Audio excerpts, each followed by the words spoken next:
Assalamualaikum warahmatullahi wabarakatuh. Selamat pagi adik-adik yang soleh dan soleha. Apa kabar hari ini adik-adik? Semoga adik-adik yang soleh dan soleha dalam keadaan sehat walafiat dan tetap semangat belajarnya. Amin ya robbal alamin. Adik-adik yang soleh dan soleha, mari kita awali pembelajaran kita dengan membaca doa terlebih dahulu. Bismillahirrahmanirrahim. Raditu billahi robba wa bil islami dina wa bi muhammadin nabiyan wa rasulan.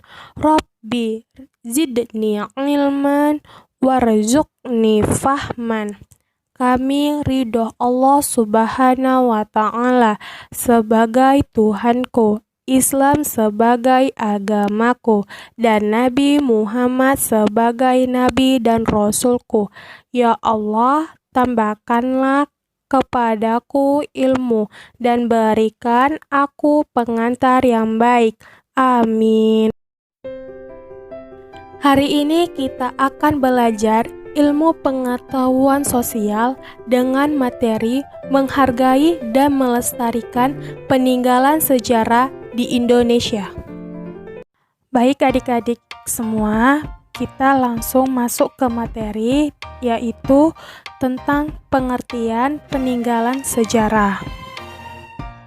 Peninggalan sejarah ialah warisan masa lampau yang mempunyai nilai sejarah. Peninggalan sejarah membantu kita mengetahui apa yang telah terjadi di masa lampau. Ada macam-macam bentuk peninggalan sejarah seperti fosil, prasasti, patung, dan bangunan. 1. Fosil. Fosil adalah sisa manusia, hewan, dan tumbuhan yang sudah mati kemudian tertimbun dalam tanah selama berpuluh ribu tahun sampai sisa-sisa makhluk hidup, hewan, dan tumbuhan itu mengerat sehingga akan terbentuk apa yang disebut dengan fosil. Fosil merupakan salah satu bukti yang kuat bahwa dahulu ini terdapat kehidupan purba jauh sebelum seperti sekarang ini. Ini gambar fosil manusia yang sudah tertimbun tanah selama ratusan tahun. Yang kedua yaitu tentang prasasti. Prasasti ialah piagam atau dokumen yang ditulis pada bahan yang keras dan tahan lama, seperti batu, emas, perak, perunggu, dan tanah liat. Prasasti di Indonesia kebanyakan menggunakan bahasa Sangkerta dan huruf Pallawa. Prasasti yang ada di Indonesia misalnya prasasti Yupa dan prasasti kedudukan bukit.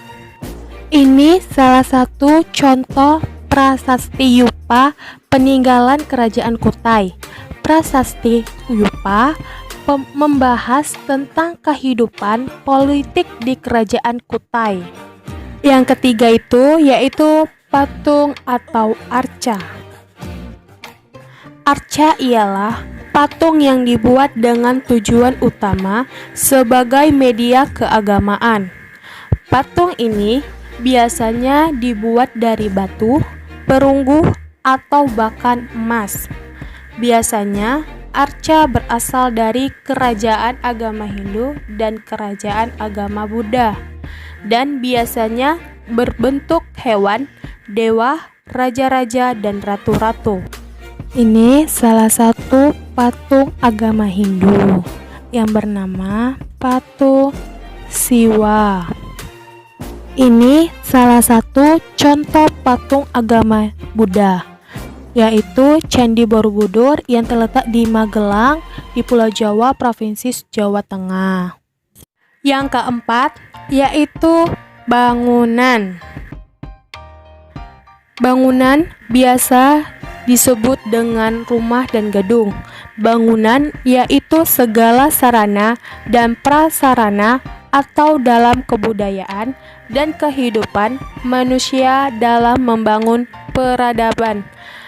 Berikut adalah bangunan bersejarah seperti tempat ibadah, gedung, benteng, istana, dan tugu atau monumen. Berikut ini adalah bangunan bersejarah di Indonesia. Yang A. Tempat ibadah. Tempat ibadah bersejarah di Indonesia karena dibangun ratusan tahun yang lalu. Contoh tempat ibadah yang bersejarah di Indonesia: 1. Vihara Bontebio di daerah Tangerang. Yang kedua, Masjid Demak di Jawa Tengah. Yang ketiga, Gereja Katedral di Jakarta. Yang keempat, Pura Besaki di daerah Bali. Ini salah satu contoh bangunan tempat ibadah agama Tionghoa yang bernama Vihara Bontebio. Bontebio ini terletak di Jalan Bakti nomor 14 Kota Tangerang. Diperkirakan vihara ini dibangun pada tahun 1684. Vihara ini bagian penting dari sejarah Tangerang, khususnya sejarah permukiman kaum Tionghoa Benteng di Tangerang. Bagian tertua dari bagian ini berasal dari tahun 1775.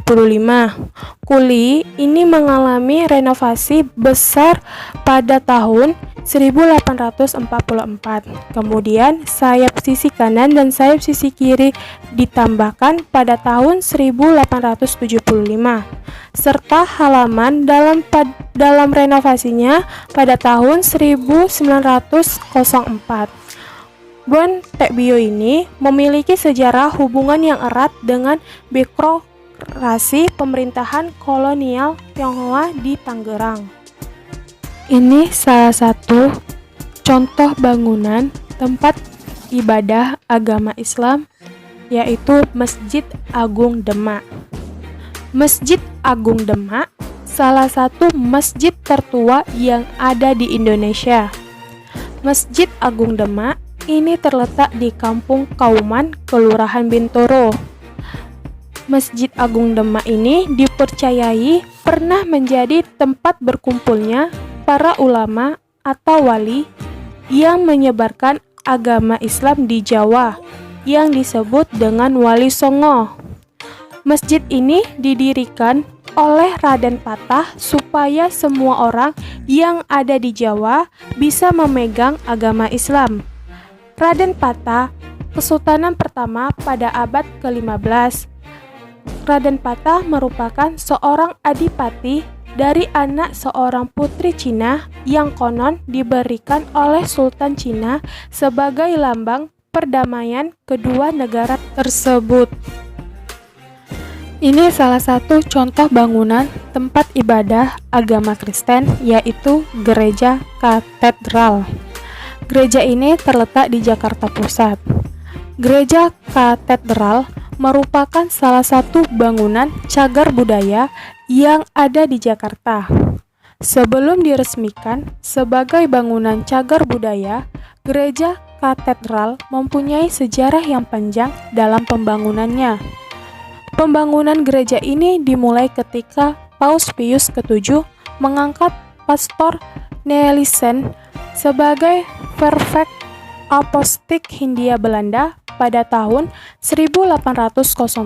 Salah satu itu dimulai penyebaran misi dan pembangunan gereja Katolik di kaum Nusantara termasuk di Jakarta.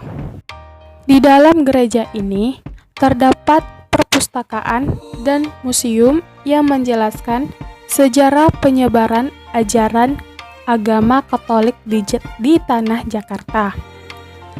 Lokasi gereja ini yang berseberangan dengan Masjid Istiqlal menandakan sejak dahulu manusia di Indonesia telah hidup dalam rasa toleransi dan kebersamaan yang sangat tinggi. Berikut ini salah satu contoh bangunan tempat ibadah agama Hindu, yaitu Pura Besaki.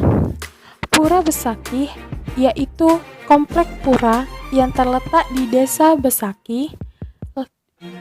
Latar belakang keberadaan bangunan fisik Pura Besaki di lereng Gunung Agung adalah sebagai tempat ibadah untuk menyembah dewa yang dikonsepsikan gunung tersebut sebagai istana dewa tertinggi.